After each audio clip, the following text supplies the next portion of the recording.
Hello everyone, good morning all of you. કેમ છો બધા લોકો? મજામાં? તબિયત પાણી સારા? ચલો ભાઈ, ધોરણ 11 કોમર્સ અકાઉન્ટ નવો ટાઈપ નવી મેથડ સ્ટાર્ટ કરીએ છીએ આપણે લોકો. New method A B C D E F તમે જે પહોંચ્યા હોય એ કરજો. બરાબર. ઉપજ ખર્ચના વ્યવહારો.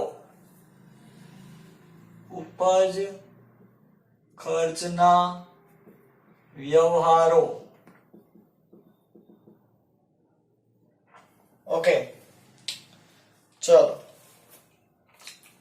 ધંધો ચલાવવા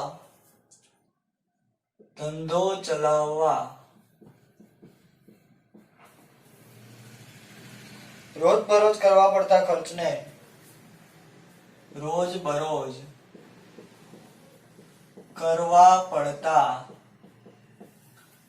ખર્ચને મહેસૂલી ખર્ચ કહે છે.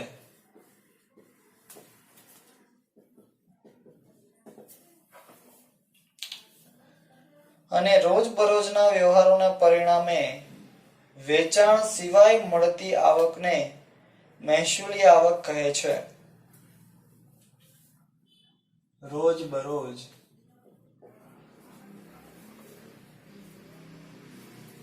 ના વ્યવહારો ને પરિણામે વેચાણ સિવાયની આવકોને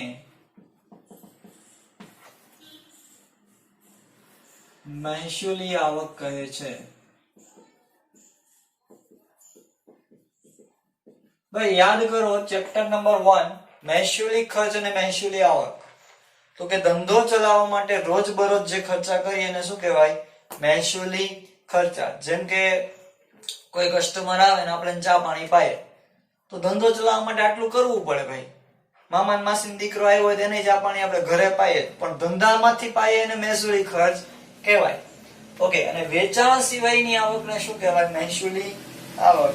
ત્યારબાદ ઉપજ ખર્ચના નિયમ મુજબ ભાઈ ત્રીજું ખાતું હતું આપણું ઉપજ ખર્ચ ખાતાનો નિયમ. ઉપજ ખર્ચ ખાતાના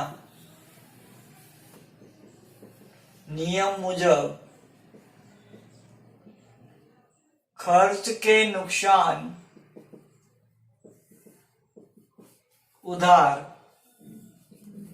અને આવક કે ઉપજ જમા. ભાઈ બધા લોકોના નિયમ યાદ જ હોય. ખર્ચ કે નુકસાન ઉધાર, આવક કે ઉપજ જમા. ઓકે, હવે આપણે ધ્યાનમાં રાખવાની બાબતો કઈ આને લગતા વ્યવહારોમાં? ધ્યાનમાં રાખવાની બાબતો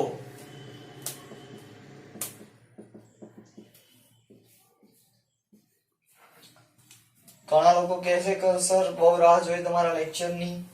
બરાબર, કઈ વાંધો નહીં. ક્યારેક તબિયત ખરાબ હોય તો એવું થાય.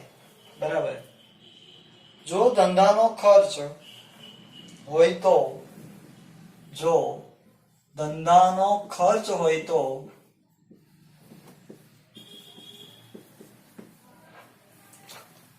खर्च खाते उधार અને ધંધાની આવક હોય તો આવક ખાતે જમા કરવું. ધંધાની આવક હોય તો આવક ખાતે જમા કરવું.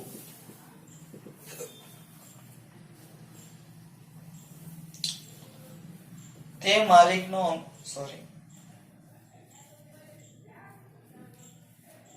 જો માલિકનો અંગત ખર્ચ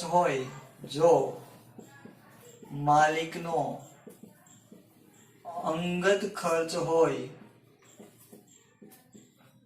તો ઉપાડ ખાતે ઉધાર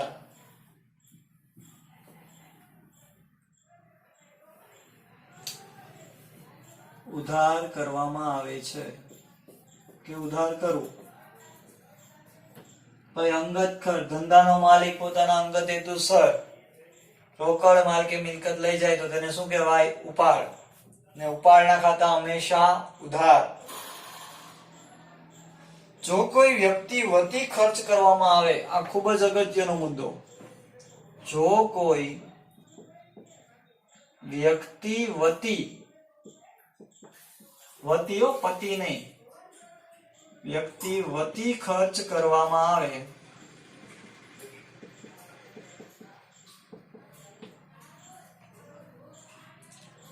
તો ખર્ચ ખાતું ઉધાર કરવાને બદલે, તો ખર્ચ ખાતું ઉધાર કરવાને બદલે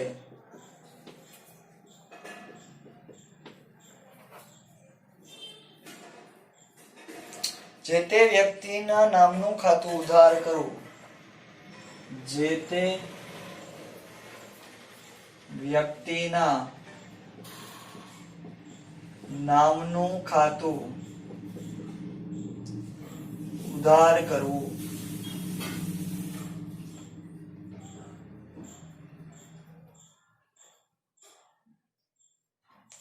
ચાલો સમજો આખી વાત. ધ્યાનમાં રાખવાના મુદ્દાઓ કયા કયા? જો ધંધાનો ખર્ચ હોય તો ખર્ચ ખાતે ઉધાર, ને આવક હોય તો આવક ખાતે જમા. જો માલિકનો અંગત ખર્ચ હોય તો ઉપાડ ખાતે ઉધાર. ખાસ યાદ રાખવાનો મુદ્દો, જો કોઈ વ્યક્તિ વતી ખર્ચ કરવામાં આવે, કોઈના વતી તમે ખર્ચ કરો છો તો એ તમારા ધંધામાંથી રૂપિયા જાય છે, પણ એ ખર્ચો તમે પાછો એની પાસેથી લેશો ને, તો એ વ્યક્તિ તમારો શું બનશે? દેવાદાર. તો દેવાદારના ખાતા હંમેશા ઉધાર. જો એટલે જ કહે છે કરવામાં આવે તો ખર્ચ ખાતું ઉધાર કરવાના બદલે જે તે વ્યક્તિના નામનું ખાતું ઉધાર કરવું. જો કોકના વતી તમે કરો તો. બરાબર? ચલો આ થિયરી છે, સ્ક્રીનશોટ લઈ લો, પછી આગળ વધીએ દાખલામાં.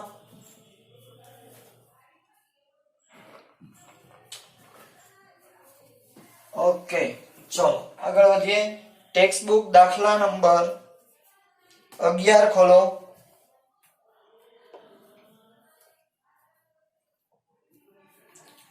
દાખલા નંબર 11.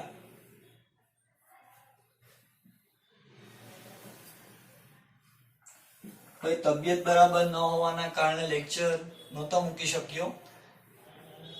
બરાબર?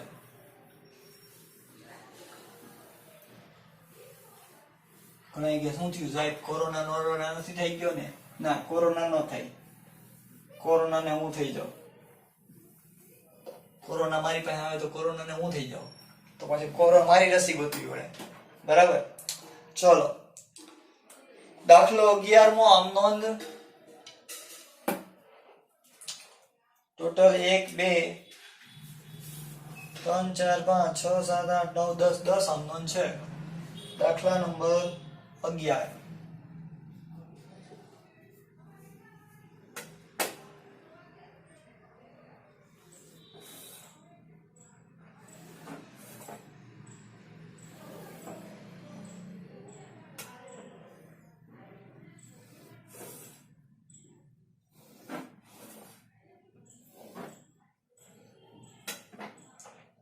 બધા લોકોએ આમ નોંધ દોરવી ફરજિયાત. ભાઈ ગયા વખતે તમે લોકોએ સરસ દાખલો ગણીને મોકલ્યો હતો, એ જ રીતના આ પ્રકારની પણ તમને અનનોનની પ્રેક્ટિસ મોકલવામાં આવશે. બરાબર? રકમનો ફોટો મોકલીશ, ગણીને મોકલજો બધા. બીજી એક વાત કહું છું, સપોઝ કે ક્યારેય તમને પ્રેક્ટિસનો દાખલો નથી મળ્યો તો મોજમાં નહીં આવી જવાનું કે સાહેબ ઓહો આ તો એ કઈ હોમવર્ક નથી. તો લેક્ચરમાં જે કરાવેલું હોય ને એ 2 વખત કરીને મોકલી દેવું. બરાબર? જો આપણે એકવાર કહીએ તો તમે લોકો એકવાર જે ફેસબુકમાં ઉતાર્યું હોય જ મોકલી દો, એટલે 2 વાર મોકલવું. બરાબર? એટલે કદાચ એકવાર ફેસબુકમાં થઈ જાય ને એકવાર રફબુકમાં થઈ જાય, 2 વાર. આમ તો હું તમારો સાહેબ છું એટલે થોડીક ખબર હોય તમારી.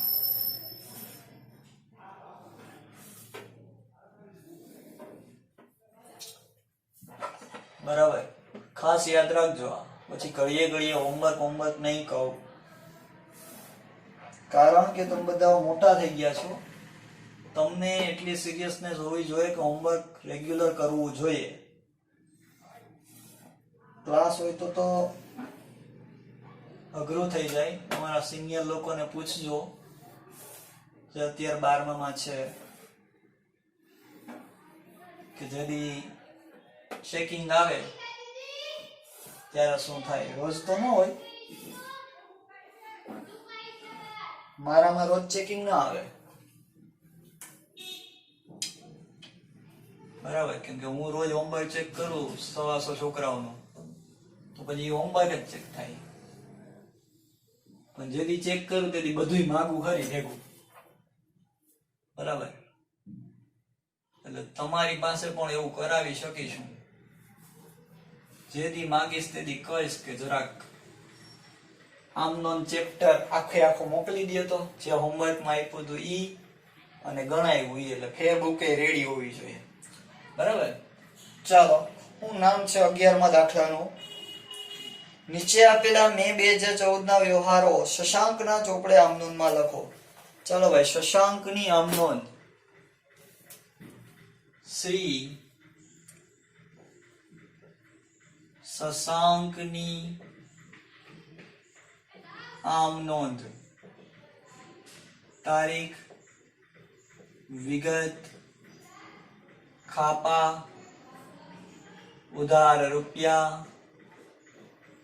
જમા રૂપિયા. 2014 મે 1. ચાલો, શું કહે છે જોઈએ. દુકાનના ઉદ્ઘાટન પ્રસંગે ચા પાણી અને નાસ્તા ખર્ચના 500 ચૂકવ્યા. ભાઈ, ચા પાણી ને નાસ્તો કર્યો 500 રૂપિયાનો, ઉદ્ઘાટનમાં 500 નો ખર્ચો કર્યો. વિચાર કરો કેવડો ઉદાર માણસ હશે આ, બરાબર? તો આને કહેવાય પરચુરણ ખર્ચ. કેવો ખર્ચો કહેવાય? પરચુરણ ખર્ચ. ખર્ચના ખાતા હંમેશ માટે ઉધાર. તો પરચુરણ ખર્ચ ખાતે ઉધાર. ઉધાર. ભાઈ, ખર્ચા કરીએ તો રૂપિયા આવે કે જાય? જાય તો જમા. તે રોકડ ખાતે.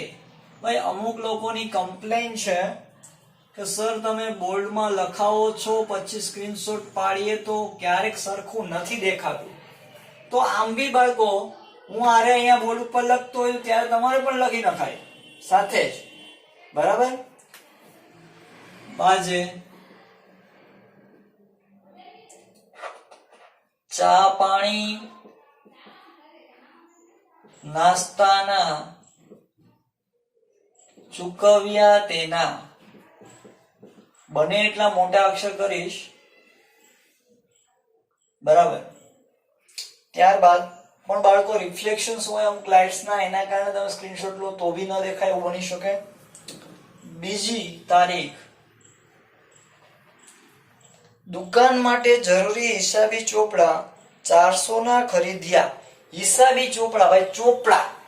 છોકરાઓ, તમને ચોપડા લેવાનું કીધું હોય તો તમે ક્યાં જાઓ? સ્ટેશનરીએ. તો ચોપડા, ballpen, pencil, eraser, sharpener, books, એ બધો કેવો ખર્ચ કહેવાય? સ્ટેશનરી ખર્ચ. ખર્ચના ખાતા હંમેશા ઉધાર. તો સ્ટેશનરી ખર્ચ ખાતે ઉધાર. અને રૂપિયા જાય તો જમા. તે રોકડ ખાતે. કેટલા રૂપિયાના ચોપડા લીધા? 400 રૂપિયાના, જાજા નહીં. ચલો, બાજે હિસાબી ચોપડા ખરીદ્યા તેના.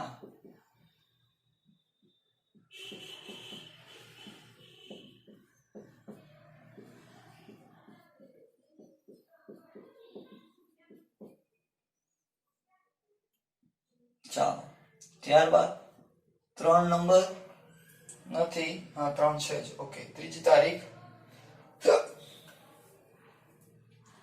મજૂરીના 200 અને લારી ભાડાના 100 રોકડા ચૂકવ્યા.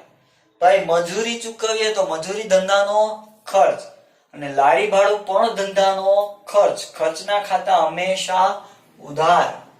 તો મજૂરી ખાતે ઉધાર, લારી ભાડા ખાતે ઉધાર,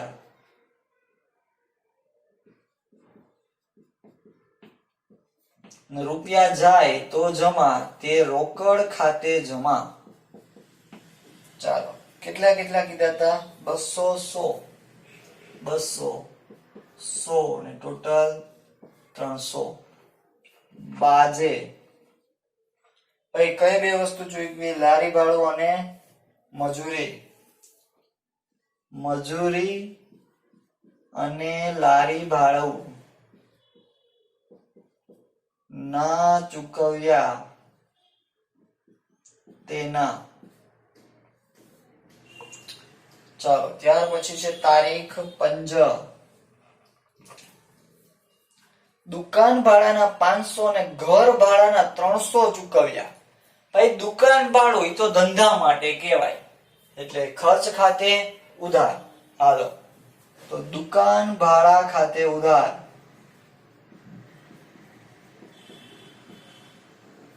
કેટલું હતું? 500.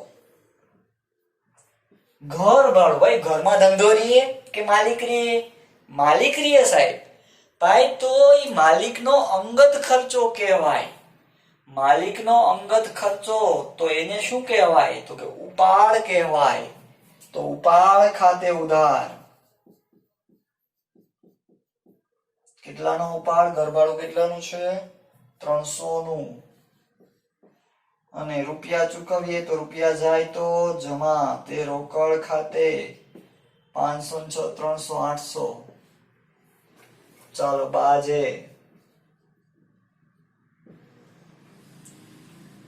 દુકાન ભાડું અને ઘર ભાડું ચૂકવ્યું તેના.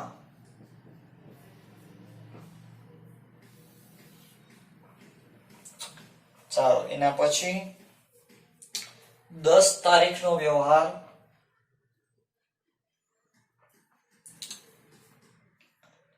કમિશનના રૂપિયા 400 મળ્યા. મળ્યા બાળકો, મળ્યા. મળ્યા મતલબ આવ્યા. રૂપિયા આવ્યા. રૂપિયા આવે આપણી પાસે તો આપણી આવક કહેવાય. તો કમિશન આપણી આવક છે. રોકડા આવે, આવે તો ઉધાર. રોકડ ખાતે ઉધાર. કેટલા મળ્યા? 400. શેના મળ્યા? કમિશનના. તો તે કમિશન ખાતે કેટલા? 400. કારણ કે કમિશન આપણી આવક ને આવકના ખાતા હંમેશા જમા. બાજે કમિશનના મળ્યા તેના.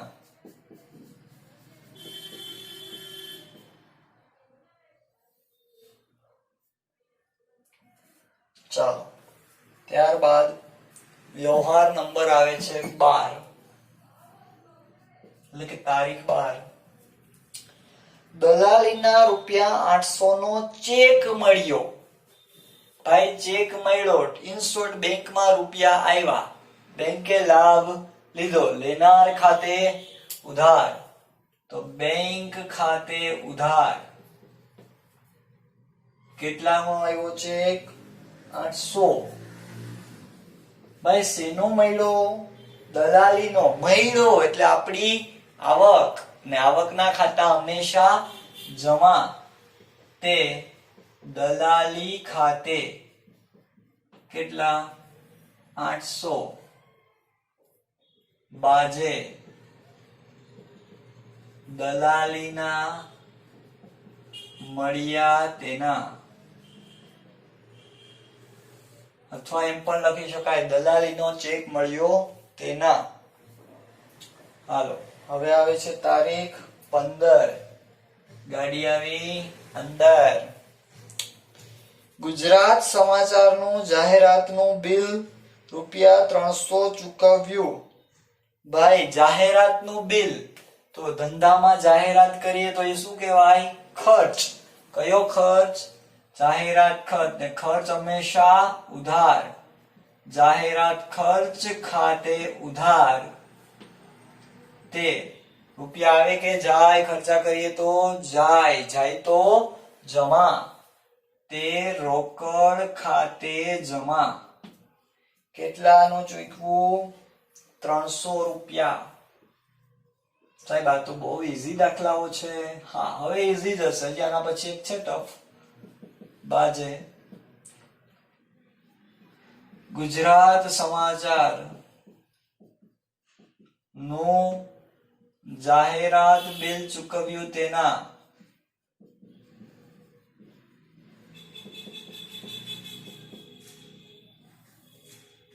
ત્યારબાદ 20 નંબર 20 તારીખે શું કર્યું? ઇક્વિટી શેર ડિવિડન્ડ ₹500 મળ્યું. ભાઈ ડિવિડન્ડ મળ્યું. મળ્યું એનો મતલબ આપણી આવક. હવે ઇક્વિટી શેર, ભાઈ આમાં કોઈ રોકડા ન દે. શેર રૂપિયા, શેર આપણે કંપનીમાં લીધા હોય, રૂપિયાની આ રોયકા હોય, કંપની આપણને એની ઉપર ડિવિડન્ડ આપે, તો એ આપણા બેંકના ખાતામાં જાય. તો બેંકને લાભ મળ્યો. લેનાર ખાતે ઉધાર, એટલે કે બેંક ખાતે ઉધાર. અને આવક ખાતે જમા. આવકનું નામ શું છે? ડિવિડન્ડ. તે ડિવિડન્ડ ખાતે જમા. કેટલા રૂપિયા? 500. બાજે. બાધે નહીં કોઈ, બાજે. ડિવિડન્ડ મળ્યું તેના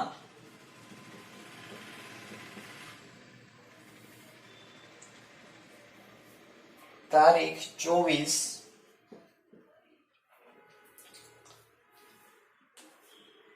એસઆર કંપનીના ડિબેન્ચરનું 1000 વ્યાજ ચેકથી ચૂકવ્યું.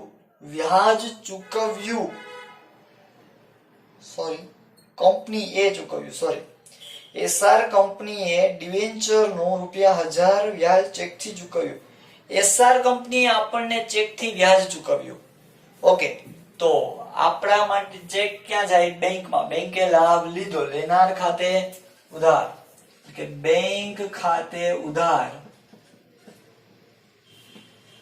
અને કોઈ કંપની આપણને વ્યાજ આપે તો આપણી આવક. આવકના ખાતા હંમેશા જમા.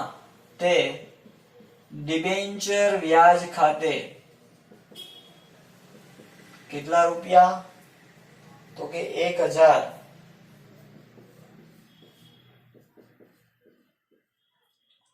બાજે. બાધે નહીં હો. ડિબેન્ચર વ્યાજ ચેકથી મળ્યું તેના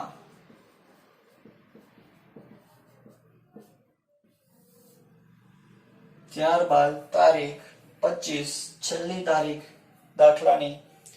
દુકાન માટે 3000 ની કિંમતનું સાઇન બોર્ડ બનાવ્યું. ભાઈ સાઇન બોર્ડ એટલે દુકાન ઉપર પાટિયું માર્યું હોય. ગોકુલ પ્રોવિઝન, ટી પોસ્ટ, એ એક પ્રકારનું શું કહેવાય? ફર્નિચર. બરાબર. તો ફર્નિચર એટલે આપણી મિલકત. ધંધામાં આવે તો ઉધાર. અને ફર્નિચર એટલે મિલકત. ને મિલકત હોય તો હંમેશા મિલકતનું નામ અથવા તો ફર્નિચર. તો ફર્નિચર ખાતે ઉધાર. કાઉન્સમાં સાઇન બોર્ડ લખી શકાય. તે રૂપિયા જાય. જાય તો જમા. તે રોકડ ખાતે 3000.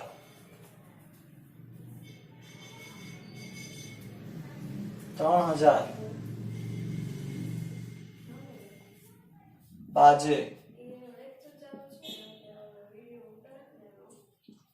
સાઇન બોર્ડ ખરીદ્યું તેના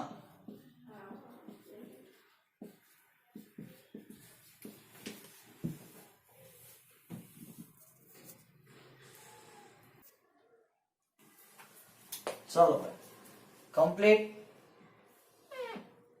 પહેલેથી હું આપણા લીટા સીધા ન જાય, પહેલેથી જ આડા જાય છે. વર્ષો થઈ ગયા, વર્ષોના અનુભવી. ચાલો દાખલો પૂરો. ટોટલ કરી નાખવાનો.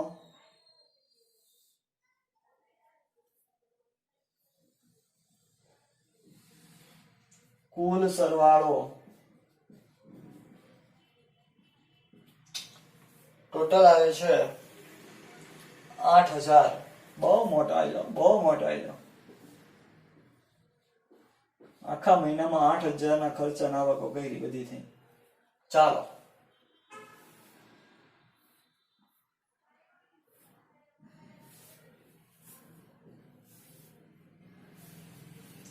દાખલો પૂરો.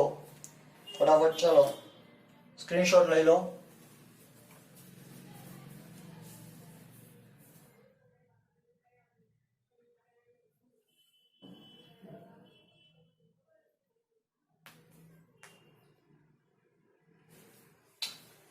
ઓકે ચલો રેડી ભાઈ.